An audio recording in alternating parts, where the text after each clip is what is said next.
The premise though is you allow people to demonstrate their skills, demonstrate the value that they bring to your business while you're providing feedback at the end and a vision at the start.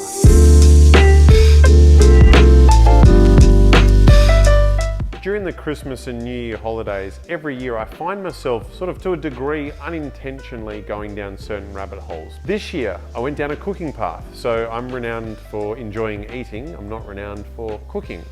And I don't mean cooking in terms of, you need 2 cups of flour and 2 eggs and you're gonna make a chocolate cake.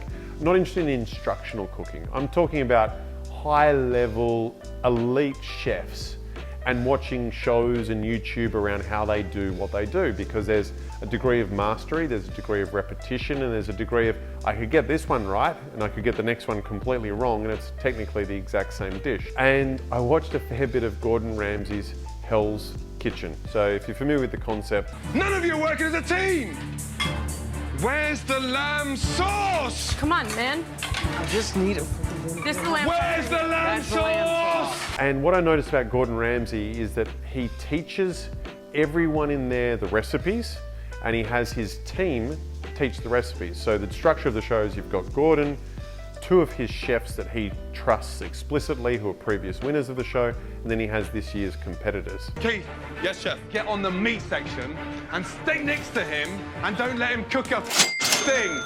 And you, open those big eyes and watch what this guy's doing. Yes, chef. Shut it and watch. What he does is he has his own recipes, which are then taught by the 2 chefs, which then get shared with the contestants. So they learn how to do the beef Wellington, how to do the Scotch fillet, etc., etc.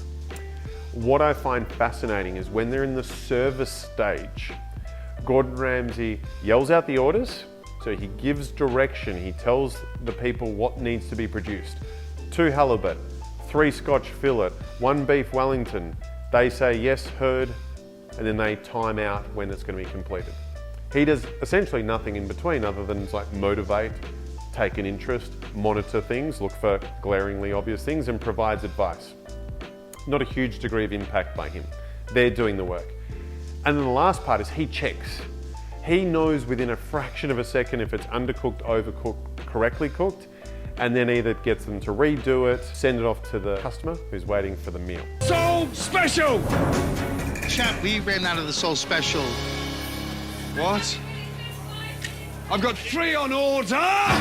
Get out there and tell them you're dragging 2. And you go to the customers and tell them you it up. But from that, mixed with a book that I read during the break, they talk about the $5.95 theory. The $5.95 is not $5.95 or £5.95. It is $5.95. And what they talk about is to be a great leader within a business, it's good to be involved in the first 5%. Give the vision, give the direction. Think Gordon Ramsay sharing his recipes with his 2 trusted chefs who then teach. He's done that first 5 part. The 90, the actual cooking, the delivering, the completing, the training, that is done by other people. But then he has the finishing touch at the end, the 5 at the end. So at the start, he sets the vision, and then at the end, he ensures that the execution is in line with the vision, and if it isn't, he provides counsel and feedback. What are you? An idiot sandwich. So for you as a business leader within your business and within your enterprise, are you doing that $5.95? What we see a lot of the time, and I've been guilty of this too, is you get too stuck in the 90. This doesn't need to be a perfect time reference. It doesn't mean if you spend 5 minutes with somebody at the start, it means they've got 90 minutes to do whatever. In reality, it might be you might spend 5 minutes with somebody and they could then spend 2 weeks in the 90 phase, and then you do 10 minutes with them at the last 5. The premise though is you allow people to demonstrate their skills, demonstrate the value that they bring to your business in that 90 section, while you're providing feedback at the end and a vision at the start. How good are you at the $5.95?